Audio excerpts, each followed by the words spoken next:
O silêncio do passado. Uma névoa que se arrasta por sobre as terras, tentando cobrir o que a memória se recusa a esquecer.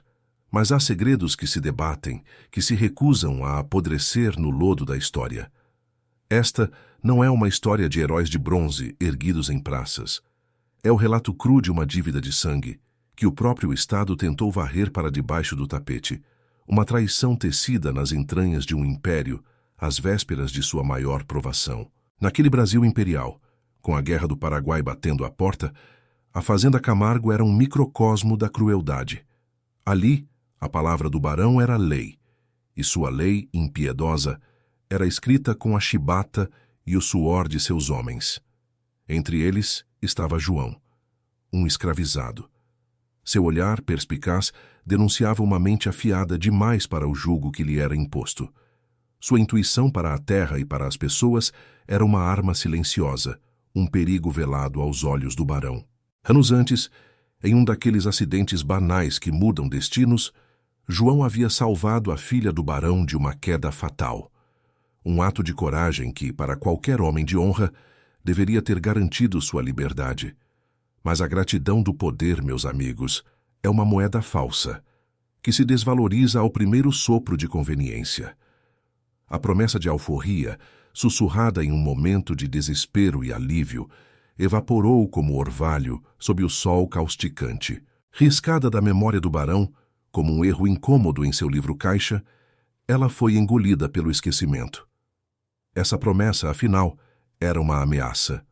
Um escravizado libertado por mérito, por bravura, representava um precedente perigoso demais para a ordem daquela fazenda, daquela sociedade que se sustentava sobre a dor alheia.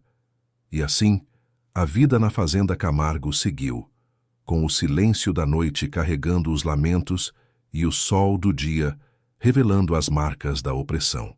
João continuava ali com a promessa não cumprida corroendo sua alma, à espera de um sinal, de uma brecha na escuridão. Mas o destino, ou a ironia, tramava um novo ato de crueldade. A convocação para a guerra chegou, pesada como uma lápide, sobre as casas grandes e as senzalas do império. Um convite à morte em nome da pátria. Não foi para o filho do barão, um jovem covarde e doente, que a carta selada se destinava. Não era seu sangue que seria derramado nas trincheiras fétidas de um país distante. O barão, como muitos de sua estirpe, não hesitaria em salvar sua própria carne. Foi para João, o homem da promessa esquecida, que o decreto de guerra se materializou. Em uma farsa de alistamento, seu nome foi forjado em um registro militar. Uma assinatura ilegítima, um crime silencioso que ecoaria pelos anos. Mais uma vez, a palavra liberdade foi usada como isca. Prometeram a João e a sua família a alforria ao final do conflito. Uma falsa promessa, um documento rasurado, o primeiro elo de uma corrente de traições que se estenderia muito além das fronteiras do Paraguai. Ele sabia que o barão, em sua arrogância, acreditava que a guerra faria o trabalho sujo, que o inferno do fronte o engoliria, silenciando para sempre qualquer reivindicação de justiça. Mas o barão não conhecia a resiliência de João, nem a chama que ardia em seu peito. Ele não sabia que aquele campo de morte se tornaria o forja de um líder, um guerreiro invisível que emergiria das cinzas para cobrar cada gota de suor e cada palavra não cumprida. Você está pronto para desvendar este segredo? Para acompanhar João em sua jornada de vingança e justiça? Então, peço que me acompanhe até o final desta história e me diga, de 0 a 10, o que você acha dessa verdade oculta nos comentários. E se esta for a primeira vez que você se depara com um dos nossos casos, considere se juntar a nós, inscrevendo-se no canal para não perder nenhum dos segredos que ainda vamos desenterrar. Aquele sorriso, aquele alívio no rosto do barão, era a sentença de morte para a esperança de João. Mas o que ele não sabia, em sua mesquinhez, era que estava plantando as sementes de uma revolta que ele jamais poderia controlar. A guerra era um abismo, e João estava sendo empurrado para dentro dele, com a promessa vazia de liberdade ecoando em seus ouvidos, como um presságio de algo muito mais sombrio. O inferno do fronte no Paraguai não discriminava, não distinguia cor, nem a condição social que o homem carregava antes de vestir o uniforme. Ali, a morte era a única igualdade. E João foi lançado nesse caldeirão, trincheiras fétidas, onde o cheiro de suor, sangue e fezes se misturava ao odor adocicado da morte. A febre amarela, um inimigo invisível, mais letal que os tiros, ceifava vidas aos milhares. A fome, uma dor constante, roía as entranhas de cada homem. A brutalidade dos combates testava a alma, desnudava o espírito. Mas João não era um homem comum, e o barão, em sua cegueira, subestimara o metal de que era feito aquele escravizado.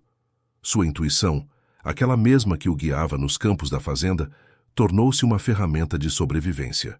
Sua capacidade de ler o terreno, de antecipar movimentos inimigos, de prever as armadilhas ocultas da mata, era assustadora.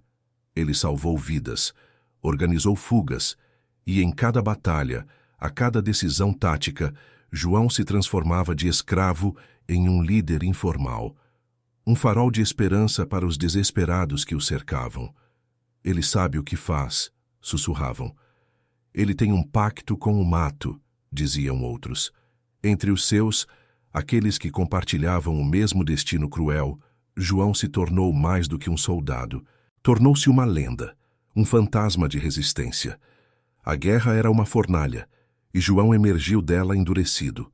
Não havia medalhas de bronze em seu peito, mas uma condecoração invisível, gravada a fogo e suor na alma, por cada vida que ele havia salvado, por cada estratégia que ele havia concebido. Mas a guerra para João não terminou quando os tiros cessaram. O inimigo verdadeiro, o mais traiçoeiro, esperava em casa. As notícias do retorno dos combatentes espalhavam-se como fogo em capim seco, e com elas, a apreensão nos corações dos poderosos. João retornou. Um herói improvável, um homem que havia enfrentado a morte e sobrevivido. Ele trazia consigo a esperança de liberdade, o reconhecimento de sua dívida de sangue, a promessa que lhe fora feita antes do embarque. O barão, porém, não viu um herói. Em seu olhar, havia apenas a ameaça. Um escravizado que conhecia o valor da luta, que havia provado sua capacidade de liderança. O peso de tal figura era insustentável. O escândalo de ter um homem negro, com tais méritos, alforriado, era inaceitável para a elite local. Que exemplo seria esse para os outros? Que sementes de insurreição poderiam brotar de tal reconhecimento? Em vez da alforria prometida, João recebeu chicotadas, não uma nem duas. Uma saraivada brutal, sádica, calculada para esmagar seu espírito, para reafirmar de forma selvagem sua condição de propriedade. Um prêmio macabro por sua bravura. Uma reiteração cruel de que, para os olhos do barão, João não era mais do que uma peça de sua propriedade, um apagamento histórico de tudo o que ele havia conquistado nos campos de batalha. O silêncio da Casa Grande tentou abafar o ultraje, a vergonha, mas os ecos dos açoites, o som do chicote rasgando a carne, reverberaram nas paredes da senzala. Cada golpe era uma faísca. A visão do corpo marcado de João, dilacerado pela traição, acendeu uma chama que há muito estava apenas incubada. Naquela noite, o lamento não foi de dor, mas de uma raiva contida, prestes a explodir. Naquela noite, a senzala ficou vazia. Um silêncio diferente, pesado, pairava sobre a fazenda.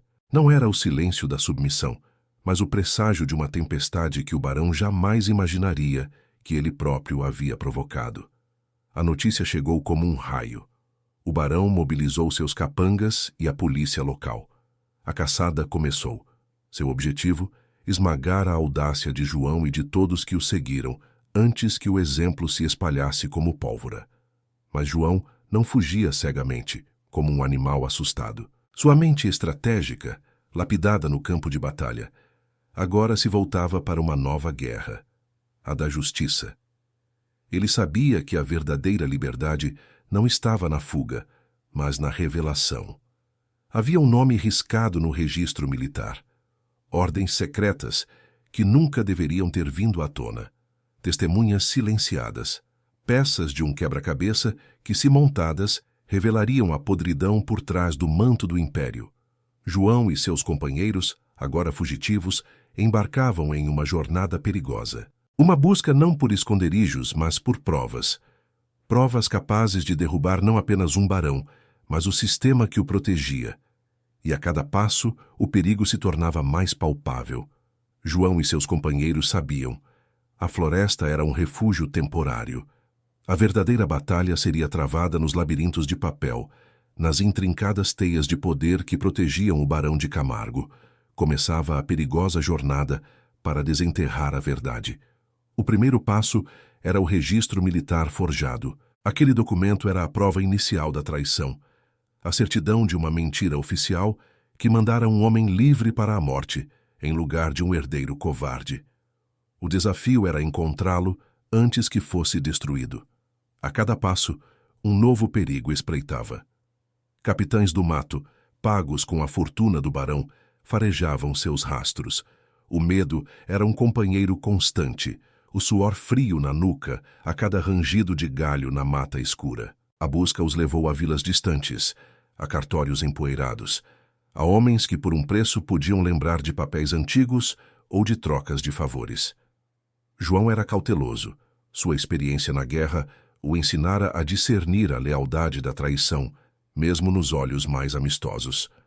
Foi num pequeno cartório, em uma cidade esquecida pelo tempo, que a primeira pista concreta surgiu. Um escrivão idoso, com a consciência pesada e o medo nos olhos, revelou a existência de um segundo livro de registros. Um livro secreto, com as anotações corrigidas. Naquelas páginas amareladas, o nome de João aparecia riscado. Acima dele, o nome do filho do barão, com uma data de alistamento posterior, alterada. Uma farsa grotesca, assinada por um oficial corrupto. A ponta do iceberg começava a emergir das águas turvas. Mas essa era apenas uma peça do quebra-cabeça. As promessas de liberdade, os atestados de bravura, as ordens secretas do fronte que comprovavam a liderança de João, tudo isso precisava ser encontrado. A teia de mentiras era mais densa do que imaginavam. A investigação revelou a cumplicidade de um juiz de paz, um homem respeitado na comunidade, que havia chancelado o alistamento fraudulento e, posteriormente, ignorado a reivindicação de alforria de João a mando do barão. Seu silêncio tinha um preço. Descobriram também a omissão de um comandante militar, que, ciente dos méritos e da capacidade estratégica de João, convenientemente perdeu os relatórios que atestavam sua bravura para não gerar desconforto político. A elite não admitia heróis de pele escura. A cada documento recuperado, a cada testemunha silenciosa que se arriscava a falar, a rede de proteção do barão se enfraquecia. A tensão aumentava e o tempo se esgotava. A caçada estava se transformando em uma corrida contra a morte, tanto para João quanto para seus algozes. A decisão de João era clara. Não bastava fugir. Era preciso expor a verdade. Não apenas sua liberdade, mas a de muitos outros dependia disso. O objetivo era um julgamento público, uma confissão forçada do Estado e de seus representantes.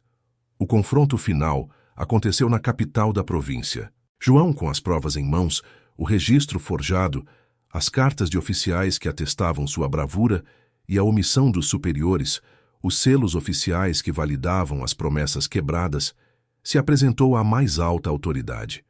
O Barão de Camargo, convocado às pressas, tentou, como sempre, usar sua influência, seu dinheiro, para abafar o escândalo. Mas as evidências eram irrefutáveis.